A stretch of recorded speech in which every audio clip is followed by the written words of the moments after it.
Welcome back to the Pro Football Hall of Fame for another installment of our Before the Snap series, our last one for the school year. And we got a really cool and exciting program for you today. The NFL calendar is just about to start over, and we're about to dive into more and more football stories. And we got a real interesting career, especially with where we are at the NFL calendar now, here where we sit today. So, as always, my name is Jake Ray. I'm the Youth Education and Leadership Manager here at the Pro Football Hall of Fame, and I'm excited to be able to moderate this program today. If this is your first time tuning in and you have no idea what's in store, well, you're going to hear what it takes to have a career in and around the NFL, the tips and tricks to get your foot in the door, and just learn more about in depth what a specific career in and around the NFL looks like. And if this is a program that you have watched time and time again, as always, you know you're in store for another excellent program. Our mission here at the Pro Football Hall of Fame is to honor the greatest of the game, to preserve its history, to promote its values, and to celebrate excellence together. And those values we promote, those of commitment, integrity, courage, respect, and honesty, all of which made our now 382 Hall of Famers the best football players, best football minds of all time. It made them great people as well. And it can make you a great student. It makes me a great employee. It makes our special guest the best he can be at his job. So these values are very important, and not only in the game of football, but in your everyday lives as well. Before we get started, as always, we want to thank all the professors, educators, teachers, administrators, anybody that shared this program with their students today. Not only this program, but any of the 19 or 20 that we did throughout the school year. We are truly grateful for your willingness to participate. And then same goes to all of our students. Students, thank you so much for tuning in the entire year to all of our programming. We hope you were able to take away a little bit about what it takes to have a job in and around the NFL. But just like every program, you're going to have the ability to ask questions here to our special guest today. So, like always, go ahead on the live stream, in the live chat, go ahead and put your name, the school you go to, and then the question you might have for our special guest. And if you don't have a question today, that's okay. Please let us know what schools you're watching from. We want to see all the great students we have connecting today from all over the U.S. And who knows, maybe even further than that. And then my last thank you today goes to our special guest today, who will be lucky and grateful to be joined by Mr. Chisom Opara. He's in his third season as Assistant Director of Player Personnel with the Vikings in 2024, and his seventh overall after spending the 2021 season as a national scout. Parr has a wealth of experience in the NFL, specifically in personnel, having worked with the Cleveland Browns. So he spent some time here in Northeast Ohio from 2005 to 2017, climbing to Director of Player Personnel. He joined the Browns after spending the 2004 season as a player personnel assistant with the Baltimore Ravens, where he served as an in-house scout and prepared special team scouting reports as well as scouting local colleges. He originally signed with Baltimore as an undrafted free agent wide receiver in 2003 and went to training camp with the team before being waived at the end of camp. Opara went back to school and graduated from Princeton in 2004 with a Bachelor of Arts in Politics. So, without further ado, we'd like to welcome our special guest today, Mr. Chisom Opara. Chisom, welcome to the program. Thanks, Jake. And first of all, really, I want to thank the Pro Football Hall of Fame. I mean, this is a really cool program that you guys are doing, and really to be a part of it and kind of share some of my knowledge and some of my experience with you guys is really an honor. So thank you guys for that. And then to the people who are sitting out there who I can't really see, I want to thank you guys for your time. It sounds like there are a lot of young people out there, and I know that you guys have a lot of options, a lot of things you could be doing. So just taking some time to tap in, ask questions, help me get better, help yourselves get better. I think that's huge. So I thank you guys for having me. Awesome. Yeah, we cannot thank anybody who's tuned in here enough. And Chisholm, thank you so much. I will dive into it, but I know this is a pretty busy time for you this time of the year. So we appreciate you giving up some of your time to speak with us today. And the first thing I want to talk about is kind of went through what you did a little bit there in your bio, but can you give us just a 10,000 foot view on, what your day-to-day looks like and some of the things you handle there with the Vikings? Yeah, so in my role as assistant director, I work closely with our college, scouting function. Really, I'm like a liaison between our general manager and our college department, hoping or helping him to, take his vision, the things that he wants to see happen, the way that, our processes need to work, and then helping to turn them into a reality. My job involves a lot of film watching. I came up on the college side, but I'm learning the pro side of it with, free agency trades, player acquisitions during the season. So a lot of evaluation, but the way the NFL works, to be honest with you, is that it's a really cyclical type of deal where depending on the time of the year, they're different. Your day can look completely different depending on what's going on. So right now, obviously the draft is the main focus, but before that it was free agency, and before that we were in season. So it just kind of depends on what time of the year you're working with that can dictate what your schedule looks like. So you mentioned it. Obviously, we are a week away, almost exactly, from when that first from commissioner opens the draft there in Green Bay, which I know is probably a bad word in where you're sitting. Um, but just walk us through. You're a week out. Obviously, there's months and months and years of preparation that goes into this, but you don't have to dive in too far. But a week out, what is at top of mind right now for you and your team as we are so close to round one? So the way I like to tell a lot of people or explain to a lot of people is that, the draft to me, it almost feels like you're studying for an exam for an entire year. So here we are a week away about to take the final exam that you've been preparing for all season. There's a level of, I think we're ready. Are there any last minute preparations that we need to do to make sure that we're ready for this exam? And there's honestly a level of it then I almost wish I could fast forward to next Thursday so we can kind of just get underway and see how everything falls out. So right now, I mean, a week out, you don't want to be making any major changes. They kind of say the hay is in the barn to some degree. You don't want to be second guessing decisions that you've been working for months and months to get to in the 11th hour. But there are things, like medical, finding, getting with our team doctors to discuss, how some of these guys looked from a medical standpoint, getting with some of our character people to, take another look at some guys who may have some off-field concerns and like maybe get some more information and kind of vet, how much that should play into the decisions that we make. So it's little housekeeping things like that at this point, but for the most part, a lot of the hard work and heavy lifting has been done. Can you just talk about, because you've seen the old days of the whiteboard when you see it, NFL behind the scenes, it all is, blurred out to not give away any secrets.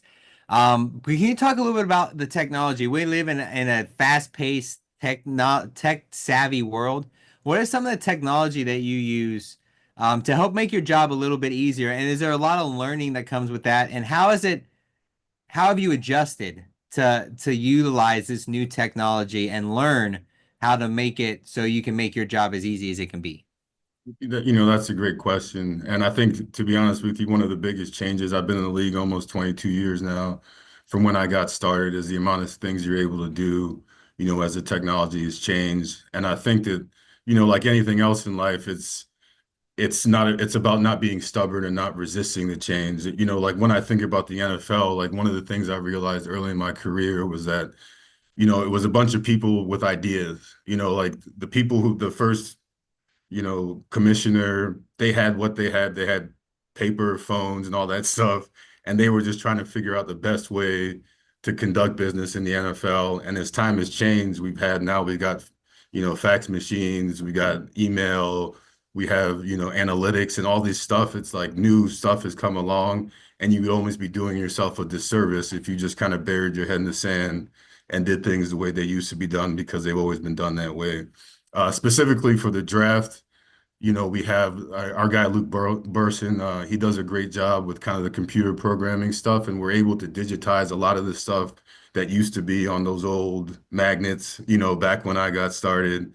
A lot of player comparisons that we used to have to thumb through papers and say, hey, does this guy remind you of this guy? I mean, AI can take measurables of a guy that you're looking at and then come up with comparisons of guys that, span back tens, 20, 30 years. So to me, it's everywhere, and it's really about just trying to figure out how to leverage the new technology to do things better and more efficiently for your ball club. One word to describe the war room on draft night. Oh man, tense, Hence, tense, yeah, because it really is like you do all this work and then you sit back and you're kind of at the mercy of what happens around you. So you can have the best intentions, the best plan, but until the names start coming off the board, you don't really know, how things are going to go. Awesome. I think that's a perfect description from the videos that you see, pop up on social after the draft is over. You can definitely see there are some tense moments in there. Before we get to Jack, some of the questions we have submitted here. In your bio, and I almost brought it up when I read it. In your bio, it said you climbed the ranks of, being the creating practice reports and scouting local colleges to your role where you are now with the Vikings, but you had a tremendous growth when you were in Cleveland. What was that like? And what were some of the things you did to make sure that you weren't getting stagnant with your career and always looking to move up and move forward? Really, it was about mastering whatever job I had at the time. To me, I think that a lot of people get lost in, hey, I want to be a general manager. Hey, I want to be a head coach, and then take, don't appreciate the moments and the grind that it takes to get there. So for me, whether I was an intern, um, you know, checking in players' weights or cleaning up the weight room after, workouts or whatever, I always like really appreciated the moment that I was in right there and was never too hungry for the next step. So to me, I always thought if I fill up my cup right now with experience, with knowledge, I want to dominate this job. So when I get to the next job, I'm able to knock that job out of the park. So to me, it's really just been putting your head down and grinding and staying consistent. In Cleveland, to be honest with you, there were a lot of changes while I was there. I went through probably 7 GMs in 14 years while I was there. So there was a lot of learning to adjust on the fly, you know, meeting new people, learning new ways of doing things, adopting a new philosophy. So that to me was like one of my badges of honor was just how much stuff changed. And a lot of times when stuff changes, it can knock you off your balance a little bit. But to me, just staying consistent and trying to master, the job that you have at that moment to me has served me well. Now, I'm sure there's students are gonna either watching this now or, watching it, you know, 6 months down the road when they're like, because we've heard it before from college students. They're like, what do you want to be when you grow up? Well, I want to be a general manager. Well, you can't go to college and major in being a general manager for an NFL team. So for students in that scenario who can't necessarily go to classes or get a major in that specific job, what are some of the things that they need to be good at? That they need to learn, that they need to start to master, like you said, to help them one day maybe reach their goal? Yeah, so to me, it's interesting. When I was in school, I studied politics, and I never thought that like politics and scouting would be, they would go hand in hand. But what I've realized along my journey is that like critical thinking is one of the major things that I think is important. And the reason I kind of link it to politics is that in politics, like there's no concrete answer. You just have a theory and then you have evidence, you have stuff that's happened in the past, and it's up to you to like use evidence, use the, historical data and try and project what's going to happen in the future, what's the best decision to make. You have to be able to challenge ideas that you have against other people's ideas and either adjust your ideas or strengthen your resolve in your ideas. So in scouting, it's the same way. Like none of us, we're all projecting how these players are going to be. So being able to have an opinion on a player, have a strong foundation of why you believe that, but also be willing to hear other opinions, rebut other opinions and kind of strengthen your position. To me, it has served me well. So a lot of people I tell, unfortunately, there is no scouting major or, GM minor or whatever. But to me, learning and sharpening your tools on how to think critically, how to present an argument, how to challenge your beliefs, how to respectfully challenge other people's beliefs, like that to me is what happens in the draft room. So that's really been helpful for me. That's awesome. I love the comparison. Not so much, that, because you knew what you talking about what you knew is politics, but the critical thinking is, you can apply that to any major or any direction that people, it's the more of the idea of, hey, I need to be good at this so I can succeed down the road. I really like how you compared those two things there. So, as I mentioned before, we've got some students, some awesome students who were able to submit some questions ahead of time. So we're going to throw it to Jack Prusser, who's a youth education and leadership coordinator here at the Pro Football Hall of Fame, who's got some of those questions, and I'm assuming he's a big Browns fan. He might have some questions of his own. So, Jack, whenever you're ready, take it away. Hi, Chisom. Thank you for being here today. What a great opportunity for not only us but the students listening to get to hear from you. For me, that job sounds amazing. Honestly, especially with the draft, you look at Big Madden guy, so kind of the franchise aspects of team building is super exciting to learn about. With that, we'll dive in. Nick from Penn State University asks, somebody with little background in football, how would you say is the best way to get into scouting, and then from there, the personnel side? Yeah, so Jack, appreciate the question. I also came up on Madden too, and that was this whole world. The first way I knew it existed was that building teams and would you rather have this guy or that guy? So it's crazy how your any interest that you have can spark a curiosity that you never know where it could take you. So, but to answer your question, to me, I always tell people to demonstrate a passion for football, a passion for evaluation, a passion for being around the game. So if you're at Penn State and there's opportunities to work with the football team in any capacity, it could be in the equipment room, it could be, working personnel for them, but something that puts you around the football team so you're learning about what it's like to build a team, how different players, what you like in a quarterback, what you like in a pass rusher, stuff that demonstrates a passion about just wanting to be around the game, I think is a way to close a lot of the gaps for people who may not have, had the opportunity to play. When I look at resumes, I normally try and differentiate the people who got to their senior year of college and were like, hey man, scouting seems cool. Why don't I try that? From the people who have demonstrated for 2, 3, 4 years that like this is something that they can't really live without. If there's a chance for them to coach youth football, they're taking that advantage. If there's a chance for them to watch film on their own, on YouTube and write reports and give me examples of their work. To me, that's just demonstrating that this isn't just a fleeting idea of working in the NFL. This is something that you spend time, you've been using your 10,000 hours to work towards, that goal. Yeah, I think that's an awesome way to put it. You mentioned passion, obviously having that passion for football and kind of just your career in general has really helped get you where you are. A kind of follow up to that is relationships. There's only 32 general manager jobs in the NFL, and similar to, there's different area scouts and different player personnel roles. But what would you say, from your standpoint, how important is relationships in the industry? It's extremely important. Like you said, these are not easy jobs to get. And I think that, like it's whether you like it or not, people are more comfortable working with people who they know, or, if I'm going to risk my job or risk my opportunity, I'm going to try and surround myself with people who I don't have to guess about. Is this person going to work hard? Is she in this job for the right reasons? Is he going to show up and do what he's supposed to do? So building relationships is huge, really in football, but really in all walks of life. Absolutely. I think that's well said. With that, we have some more questions here, but I want to make sure to get back to Jake. He's got some more questions for you, Chisom. Thank you again. With that, you're up, Jake.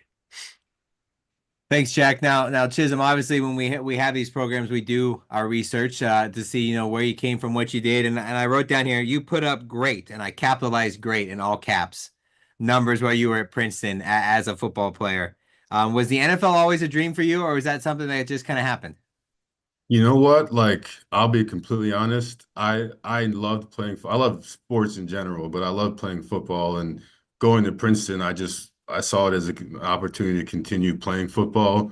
And it wasn't until my sophomore year when there was a guy named Dennis Norman. I was at practice, and these scouts started showing up wearing, different color logos. I'm like, what are these guys doing here?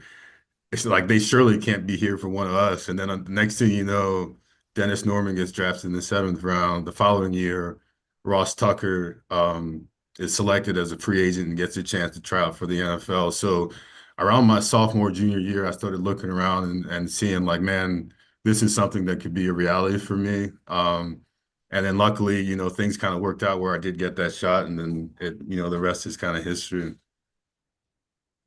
What was that experience like? Obviously, it's something I never got to go through. A lot of our students tuning in. What is it like to be in an NFL training camp, fulfilling a dream that you said, that was realized later in your football career than others? But what was it like to put that logo, that helmet on and go out there and practice with an NFL team?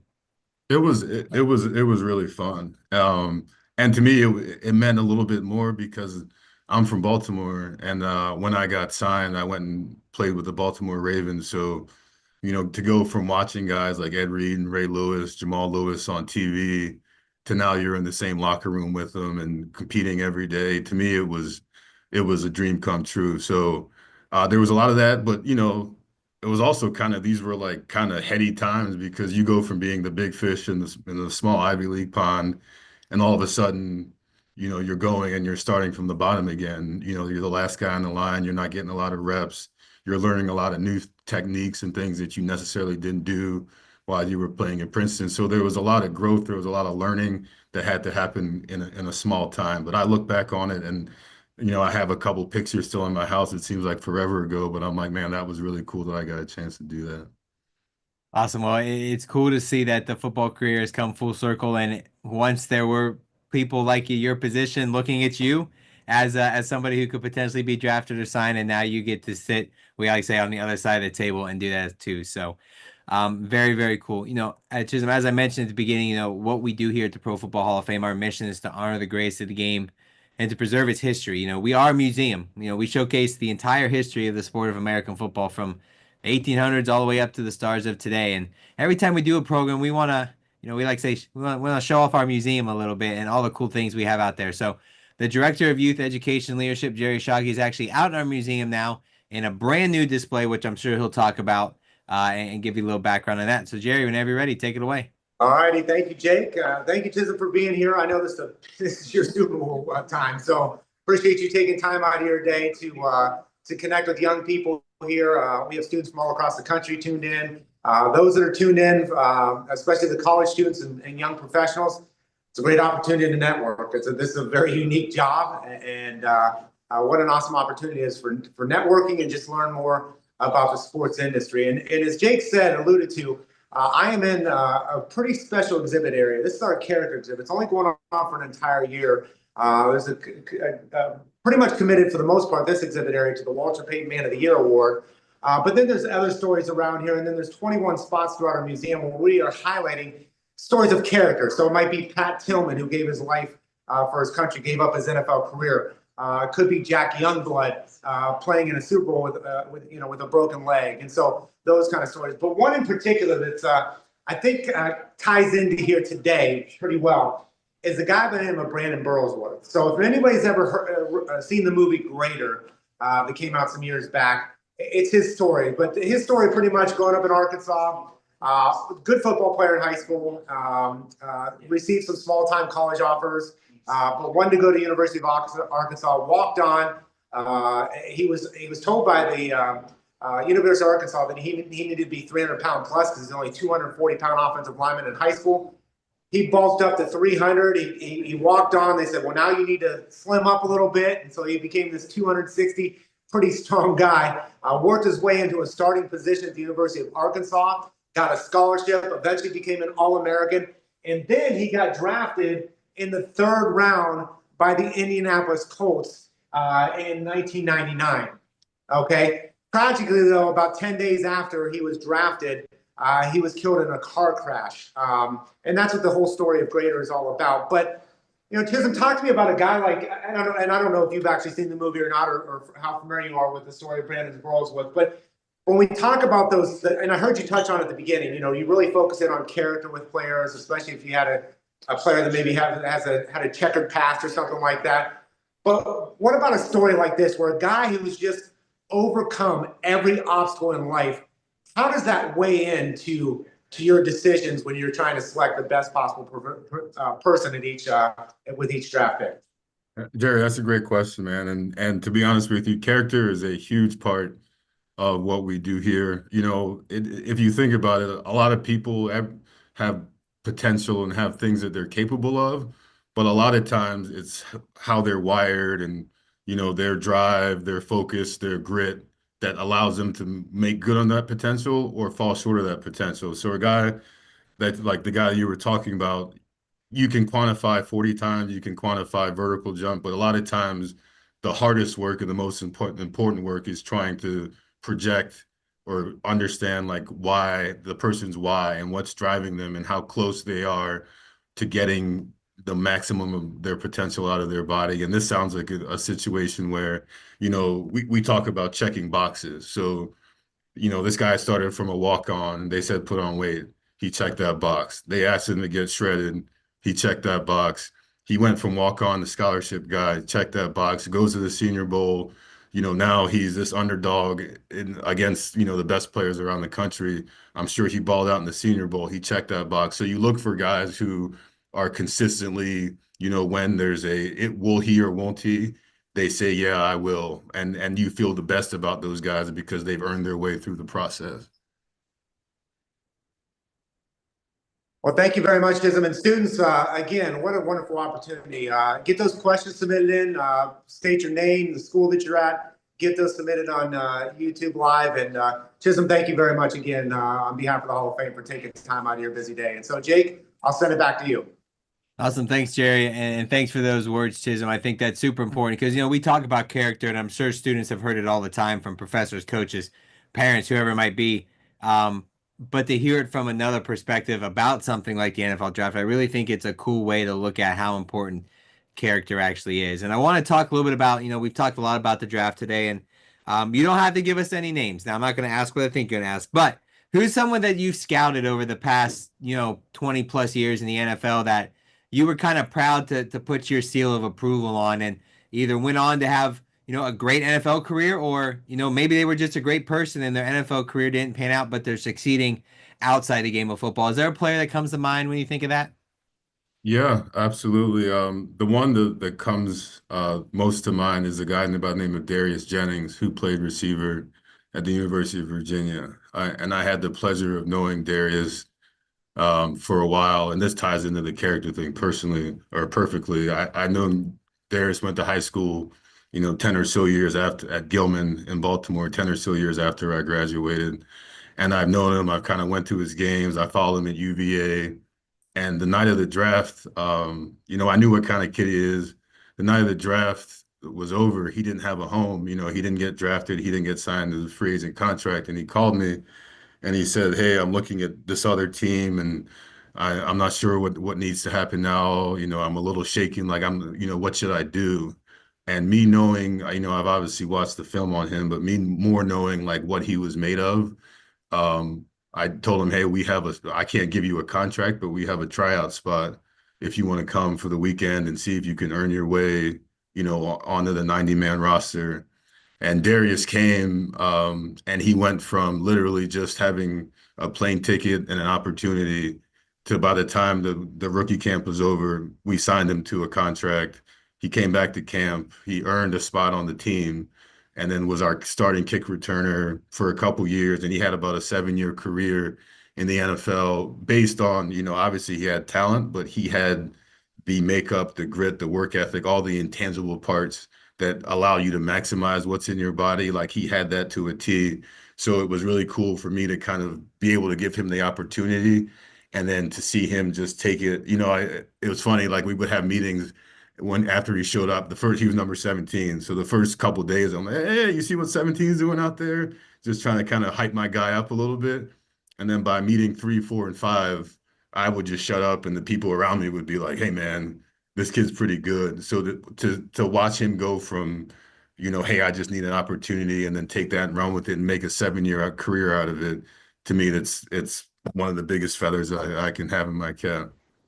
That's awesome because, you know, we obviously, you know, it's a great football example, especially where we're at in the calendar nowadays, or, you know, this NFL season. But, you know, that can go for any career. Like all you need is, like we joke about that. All you need to do is stop the door from closing and get your foot in there. You know, Right. and you know, it might be a part-time job, it might be an unpaid internship, it might be a volunteer opportunity. You know, if there's a job or a position or an organization you want to work for, and there's an opportunity to insert yourself in that, you got to take advantage of that. And like you said, you know, it was you know, a plane ticket and a dream, really, is what he showed up to Baltimore with, and he goes on to have a 7-year career. Obviously having the tie into you know the school you went to and everything is just you know a cherry on top of everything. But it's very cool, and I think it's a great opportunity, a great lesson for students who might be looking for that opportunity to take away as well. And Chisholm, along those same lines, you know, a question we always like to ask during this program, you know, being and working in sports allows us, those people who work in sports, to be a part of some things that not everybody gets the chance to be a part of. I call it the lazy boy moment when you're all retired, kick back, and the grandkids are asking you, what was your favorite thing you got to do? Those are the moments I'm talking about. So up to your career now, and I'm sure there's a lot you have to leaf through. Has there been a moment that sticks out to you that had made you go, wow, I cannot believe I was there or got the opportunity to be a part of this?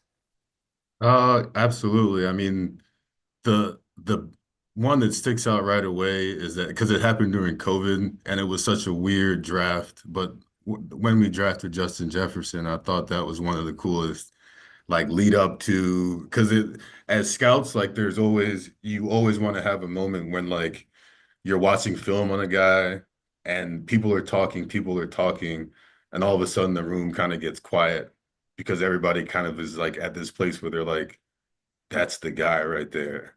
So to have that feeling about Justin, and I think we were picking 24 and kind of sweating it out.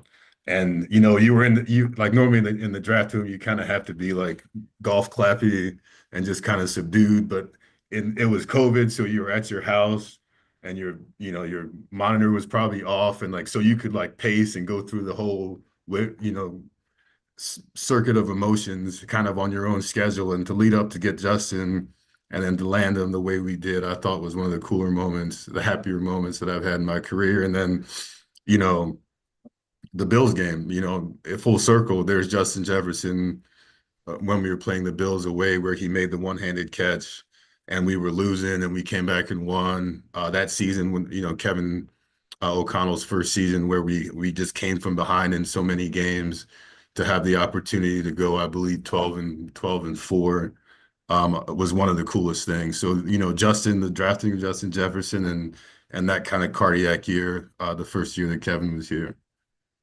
I will just say it, not a bad pick. Think Yeah, that one panned out pretty well for the organization. it's working out. I know we got some more questions that we want to get to. So I'm gonna throw it back to Jack here for some last ones up from our students, and then we'll start to wrap the program. So Jack, whenever you're ready, take it away.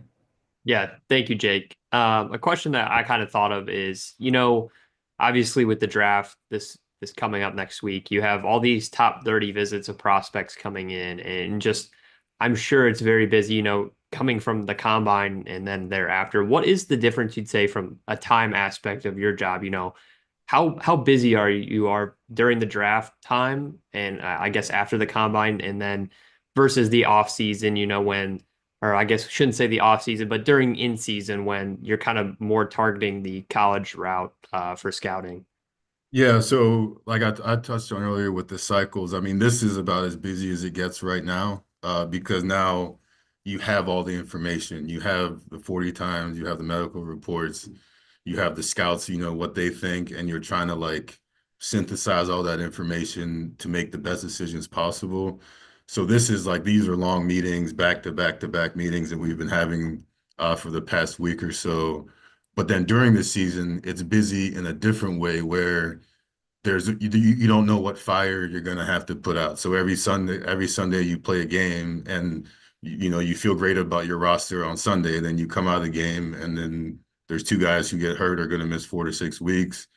Somebody from another team poaches somebody from our practice squad, and all of a sudden there's a fire that you have to figure out, okay, how are we going to manipulate the roster? What moves can we make to solve that problem so we can get to next Sunday and field the best roster we can? So I would say now is the busiest time as far as like, hey, we got to figure this stuff out. But then during the season, it can be completely calm, and all of a sudden, that's the busiest time of the year because you got to solve X, Y, Z, and you have a short amount of time to do it, if that makes sense. Yeah, absolutely. I think, I mean, it's obviously very busy, but from a excitement standpoint, I'm sure, throughout your organization, once that draft's done, you mentioned it'll be like a big sigh of relief and it's kind of on to the season from that point on. Mhm. I feel like I gotta ask this question. As a Cleveland Browns fan, picking at number two, I think the consensus at the moment is Travis Hunter. What can you kind of touch on? Like, I guess evaluating the ability to play both sides of the ball from a wide receiver, defensive back standpoint. Is that something you kind of see as I don't know if you can go into this, but I guess from a standpoint of like, how exciting is that as a prospect that the ability to do that? Yeah, it's something that I've never seen. You know, I've been in the league for 22 years. I've never seen somebody do that at such a high level on both sides of the ball. Normally, when a guy gets in the NFL, you know, there's a clear, this is what he's going to do best, and this is where he fits for us. And like Travis is really the first dude that it's like he could decide, you know, like he is good enough to play either. So how, you know, like how do you solve that, you know, good problem to have? So to me, like I'm impressed with him. I'm impressed with the kid. I'm impressed with, you know, the mental and physical stamina it must take to do that, to learn all that information and then go out to perform it at a high level on both sides of the ball. So to me, I'm in awe of him as a human being and him as what he's been able to do in his career. And then I'm almost more excited or as excited to see kind of what that looks like in the NFL. Like if he's able to keep doing it, like it's just it's been a very cool storyline to track. And then the good news is that it doesn't sound like it's it's it's over. Like we're gonna see Travis play offense, Travis play defense, Travis just be the playmaker that he was put here to be. So it's been exciting to watch. Yeah, definitely. I mean, it could be, looking in the future, it could be a pioneer standpoint of, the ability to do that. How does that impact, future generations and players coming out of the draft in the future? That's a So great thank point, you. man. We've actually had that conversation, not to cut you off, but like No, I'm glad you said that because we started to have that conversation. Like, is this a one-off or is this something that's going to be a part of, you know, a football going forward? Are you going to have more kids that say like, hey, I don't want to decide. I like playing offense. I like playing defense. I'm good enough to do both. Like, let me do both. So, to your point, this could be the start of a trend, and I'm here for it. yeah, and I think what's cool is you look, obviously, as the Pro Football Hall of Fame, we have history here. You have Hall of Famers that played multiple positions back in the day. I know the game is drastically different than it is now, but it's kind of started at that point. But seeing, a player now like Travis Hunter, who's, I would say, an elite athlete, the ability to do that, like you mentioned, it could be a big changing point. But thank you, Chisom. We appreciate your time. I know the students do as well. We'll throw it back to Jake to close out the program here. Thanks, Jack. Just a few more questions before we wrap up here, Chisholm, and get you back to the war room to keep diving in on the whiteboard about who you guys are looking at. Just want to talk a little bit about college students again and the idea of getting a job in sports and the idea of networking. Obviously, is huge. And it's different for every career, but for somebody who's been in the NFL for so long that has a vast network of contacts. How important was it for you to network as you wanted to get into the NFL, but even more importantly, as you grew in your career, get to know people who worked for other teams and other departments and to help you grow that network? What are some of the things you did to make sure you were always at the top of your game, making sure to grow your network? Um, I I think it's huge. I think, to the top of the game piece is that like I always tell people that you never know when your opportunity is going to come. Like you almost have to assume that anytime you go to the coffee store, anytime that you're at the airport, like that could be your chance to meet somebody who could affect the course of your life. So like always presenting yourself, always being on point in a way that like when that opportunity comes and you may not know when, that you're ready to take advantage of it, is to me is huge. And I think as far as networking, it's a lot different now. Like there's LinkedIn, there's email, there's all different kind of ways of getting in touch with people. But to me, I'm a face-to-face guy. I'm a handwritten letters guy. So there's a part of it that like anytime that you can combine, hey, I'm so and so, and I really want this opportunity with a run-in, a face-to-face, a letter, something that kind of like seals that bond a little bit more than just being a name in a list of emails to me is huge. So it takes work and it's not always a high yield deal networking because for every 10 people you may network with, one of them may be the one that leads to your next opportunity. But it's an important part of like just setting yourself up for success or being able to capitalize on success when it shows up. Awesome. I think it's a great way of looking at it, and something that college students can do no matter if they're, it's their first week of their freshman year or they're looking for an internship so they can graduate. It's something that, that you have to do. And this program is here not only to learn about what it takes to have a job in and around the NFL, but it's a way to start your network. Anybody that's tuned in today has the opportunity to get on LinkedIn and find you, find me, find Jack, and ask questions, send a note, send a message. The option's there. So we talk Absolutely. about, hey, the door's cracked a little bit, and all you got to do is bust through it. So, Chisholm, I want to thank you so much for being a part of the program today, and giving us all this valuable insight on what it takes to have a job in and around the NFL, especially giving your time out of your busy schedule. But as we wind down here, we got two more things we like to do. We've got a rapid fire question segment, and then we got one final question that we're going to wrap today's program with. So we got 7 rapid fire questions. Are you Good. ready? I'm ready. All right, LinkedIn, great way to network or just another app? Great way to network. GPA on a resume, keep it on or leave it off? Keep it on. Social media accounts, public or private? Private. Jeans at work, all day, every day, never, only casual Fridays. Oh man, jeans at work. All day, every day. Joggers even. Coin toss, heads or tails? Heads. You score a touchdown. What's the go-to touchdown celebration? I used to hit the Superman where you kind of just put your hands on your hips and look off into the distance. I don't know if they're doing that one anymore, but yeah, that was my go-to. And then finally, if you could describe your job as a flavor of ice cream, what flavor of ice cream is it? Oh man. Um, Flavor of ice cream. This is not very rapid fire, but I would say um cappuccino. Okay. Any reason why?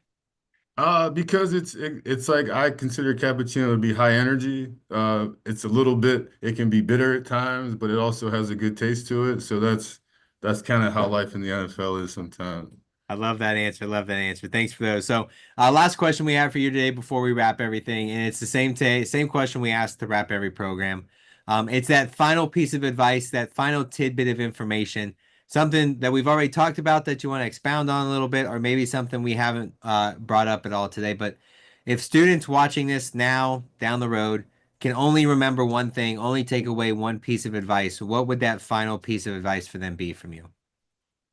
Prepare yourself for success because you never know when it's going to happen. So how you carry yourself, the people you keep around you, the messages that you put out there, all of those things are either going to prepare you for more good things to happen, or they may stand in the way of a blessing that you may have coming. So I'm not like I tell people there's nothing that's unique or special about me, but what I feel like I have done is that I feel like I've had good people around me who have helped me kind of position myself.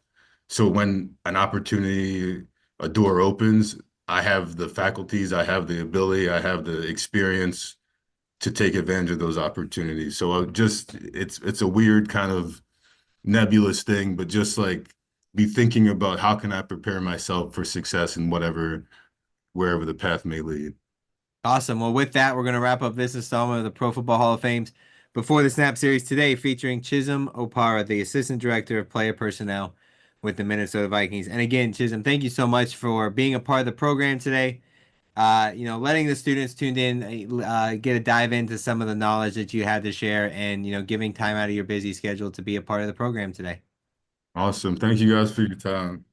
As we always wrap up, make sure you're tuning in to everybody's social media accounts, not only us here at the Pro Football Hall of Fame, but the Vikings as well, to see all the cool content they have coming out. Like, follow, subscribe, connect, whatever it might be. For all of our students who tuned in this year, thank you so much for being a part of the program. We love doing this program. It's great not only for your students, but you'd be surprised how much we at the Hall of Fame learn from this program as well. And again, Chisom, thank you so much for being a part today. Thank you for everything you do for the game of football, everything you do for us here at the Hall of Fame, specifically being a part of the program today. Awesome. Thank you guys. Thank you, everybody tuned in, and we'll see you.